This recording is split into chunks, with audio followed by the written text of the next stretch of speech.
بسم اللہ الرحمن الرحیم۔ السلام علیکم۔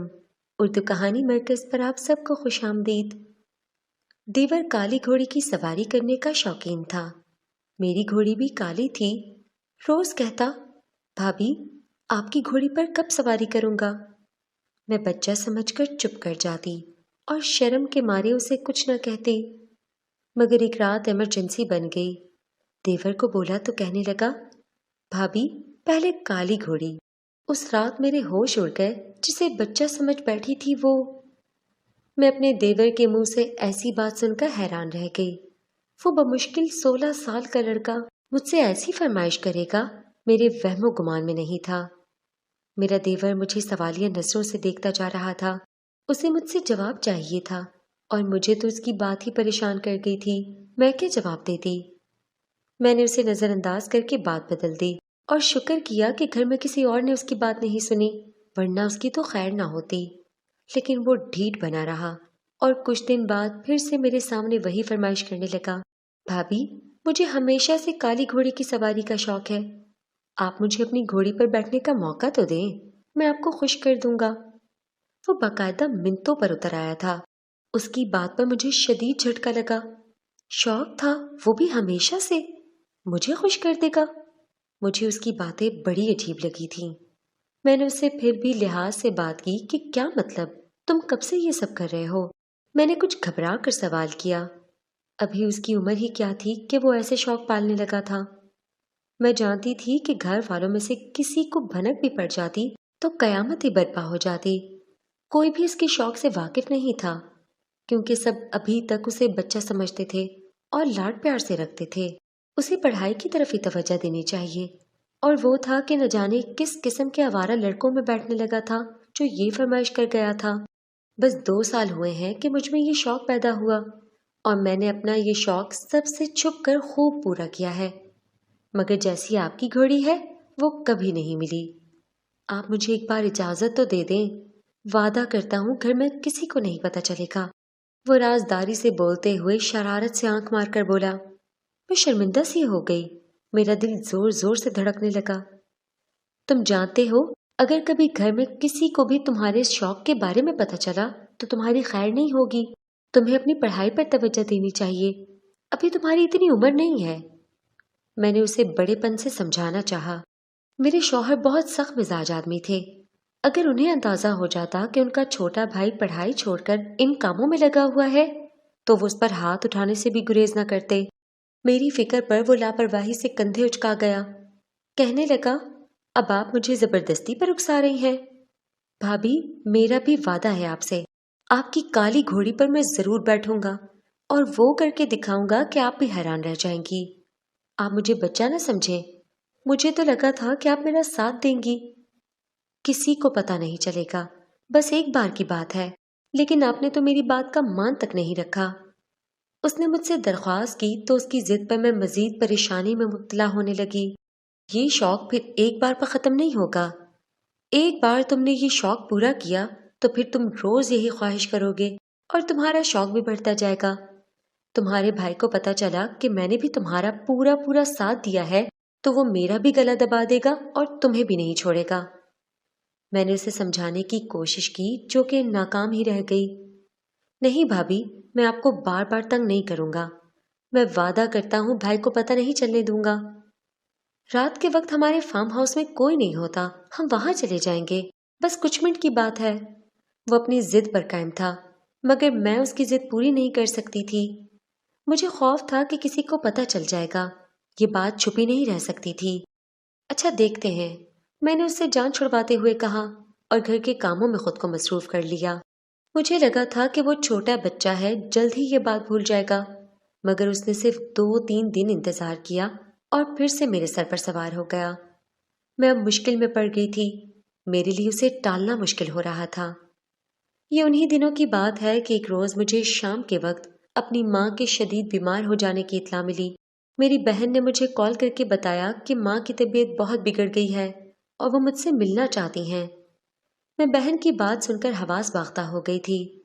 میرے شوہر اس روز گھر پر نہیں تھے اور مجھے اپنی ماں سے ملے بغیر چین نہیں آنا تھا۔ ایسے ایمرجنسی کے موقع پر مجھے اپنے دیور کا خیال آیا۔ میں نے اپنے شوہر سے کال کر کے اجازت لی تو انہوں نے بھی اجازت دے دی کہ میں ان کے چھوٹے بھائی کے ساتھ جا کر اپنی ماں سے ملاؤں۔ میں نے اپنے دیور سے جا کر درخواست کی کہ وہ مجھے میری ماں سے ملوانے لے چلے، وہ بہت بیمار ہیں۔ میرے دیور نے میری مجبوری سنی تو اس کی آنکھیں چمک اٹھیں۔ اس نے بدلے میں فوراً اپنی شرط رکھ دی۔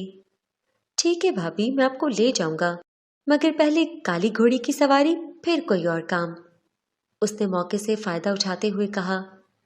پہلے تو مجھے اس کی شرط سن کر شدید ناگواری کا احساس ہوا، مگر پھر بچہ سمجھ کر خاموش رہی اور کچھ سوچ کر اس کی شرط مان لینے پر مجبور ہو گئی۔ اگر کوئی اور موقع ہوتا تو میں اکیلی چلی جاتی، مگر شام کے وقت میں اکیلی نہیں جا سکتی تھی۔ اگر اب اکیلی چلی بھی جاتی تو میرے شوہر بعد میں غصہ کرتے اور میرا بھی نہ جانا بھی ممکن نہیں تھا۔ میں نے فوراً حامی بھر لی۔ وہ مجھے لے کر گھر سے نکلا اور اپنے گھر سے کچھ فاصلے پر بنے چھوٹے سے فارم ہاؤس پر لے گیا۔ اسے پہلے اپنا شوق پورا کرنا تھا اور پھر مجھے میری ماں کے گھر لے جاتا۔ میں ڈری ہوئی تھی کہ یوں شام ڈھلے کسی نے ہمیں یہاں دیکھ لیا تو مسئلہ کھڑا ہو جائے گا۔ میرا دیور پرجوش تھا۔ اس رات اپنے دیور کی تیز رفتاری دیکھ کر میرے تو ہوش اڑ گئے۔ جسے میں بچہ سمجھتی رہی، اس نے تو میری آنکھیں کھول دی تھیں۔ میری جب شادی ہوئی تو میرا وہ دیور گھر بھر کا لاڈلا اور چھوٹا تھا، سب کو ہی وہ چھوٹا بچہ لگتا تھا۔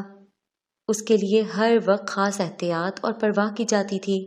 میرے شوہر اور ان کے بڑے بھائی میرے چھوٹے دیور کو ہر کام سے دور رکھتے اور صرف پڑھا رہے تھے۔ مجھے بھی وہ صرف ایک نٹکھٹ سا بچہ لگتا تھا۔ شروع میں تو وہ میرے سامنے آنے سے بھی جھجک جاتا تھا۔ اس کی شرم کو دیکھتے ہوئے مجھے ہنسی آتی تھی اور وہ مجھے مزید بھولا بھالا لگنے لگتا تھا۔ لیکن جب اس کی مجھ سے جھجک اتری اور کچھ دوستی ہوئی تو اس کی باتیں مجھے حیران کر گئیں۔ اس کے سب شوق اور کام بڑوں والے تھے، پڑھائی سے زیادہ اس کی توجہ دوسرے کاموں میں تھی۔ اتنی سی عمر سے ہی وہ خاندان کی لڑکیوں کے سامنے ہر وقت شیخیاں بھگاڑتا رہتا تھا۔ وہ پیارا بھی تھا، اس لیے سب سے توجہ پا کر نخرے میں رہتا۔ کیونکہ ہمارا دیسی سا ماحول تھا تو میری نظر میں اس کی عمر ان باتوں کے لیے بہت چھوٹی تھی۔ اس عمر میں ہی اس کا لڑکیوں کے سامنے بن سنور کر رہنا اور لڑکیوں کا اسے پسندیدگی کی نگاہ سے دیکھنا مجھے عجیب لگتا تھا۔ پھر مجھے قصے سناتا کہ دیکھ لیں، آپ کے دیور کو ابھی سے لڑکیاں لائن کراتی ہیں۔ وہ اپنے کالر کھڑے کر کے اتراتے ہوئے کہتا۔ میں بھی اس کی بات پر ہنس پڑتی۔ اصل میں میرے ساس سسر تھے نہیں، 2 سال پہلے ہی ان کا بس کے حادثے میں انتقال ہو چکا تھا۔ میری شادی بعد میں ہوئی تھی۔ جب میری شادی ہوئی تو گھر میں بس شوہر اور ایک دیور ہی تھا۔ ابھی چند ماہ ہی ہوئے تھے میری شادی کو۔ شوہر کافی سخت مزاج تھا۔ جب تک میرے شوہر گھر پر ہوتا تو میرے ساتھ ساتھ میرے دیور کبھی سانس رکا رہتا۔ جیسے ہی وہ کام سے جاتا تو دیور میرے سر پر سوار ہو جاتا، کبھی اسکول کی، کبھی خاندان کی، تو کبھی اپنے شوق کی۔ اس کے پاس باتوں کا ذخیرہ ہوتا تھا۔ میں بھی اس کی سنتی رہتی کہ بچہ ہے، وہ بھی بن ماں باپ کا۔ ایک روز اس نے مجھ سے نہایت عجیب فرمائش کر دی۔ وہ بولا کہ وہ کالی گھوڑی کی سواری کا بہت زیادہ شوقین ہے۔ میں پہلے تو اس کی بات نہیں سمجھ پائی اور صرف سر ہلا دیا، مگر اس کے اگلے جملے پر میں بری طرح ٹھٹک گئی تھی۔ وہ میرے سر ہلانے پر بولا، بھابھی آپ کی گھوڑی بھی تو کالی ہے، کبھی مجھے اس کی سواری کا موقع دیں۔ میں نے اسے کوئی جواب نہیں دیا اور ایسے ظاہر کیا جیسے سنا ہی نہ ہو۔ مجھے اس روز سمجھ آئی کہ وہ اکثر ہی کالی گھوڑی کی باتیں کرتا تھا اور مجھے دیکھتا تھا۔ میری گھوڑی بھی کالی تھی، اس لیے وہ مجھے امید سے دیکھتا رہتا تھا کہ شاید میں اسے اجازت دے دوں۔ میں تب تو اس کی بات نظر انداز کر گئی اور بات بدل دی۔ میں نہیں چاہتی تھی کہ اس کا شوق گھر کے کسی اور فرد کے کانوں میں پڑے۔ مجھے خوف تھا کہ سب یہ نہ سمجھ بیٹھیں کہ کالی گھوڑی کی طرف اس کی توجہ میں نے دلائی ہے۔ مجھے یقین تھا کہ میرے سخت مزاج شوہر کو مجھ پر شک ہوتا تو وہ مجھے مار ڈالتے کہ میں ان کے چھوٹے بھائی کو بگاڑ رہی ہوں۔ مجھے لگا کہ میرا دیور میرا جواب نہ پا کر خاموش ہو جائے گا اور دوبارہ مجھ سے ایسی بات نہیں کرے گا، مگر وہ کالی گھوڑی کی سواری کا بہت زیادہ شوقین نکلا تھا۔ جب موقع ملتا مجھ سے منتیں کرنے لگتا، میں اسے بچہ سمجھ کر مسکرا کر ٹال دیتی۔ کچھ دن مزید گزر گئے تو وہ ضد پر اتر آیا۔ دن رات میرے گرد چکر لگاتا اور میری کالی گھوڑی کی سواری کے لیے اجازت طلب کرتا رہتا۔ میں اسے ٹال ٹال کر اور بہانے بنا بنا کر تھک گئی تھی، کیونکہ میری وہ کالی گھوڑی بہت نخریلی اور بدتمیز تھی۔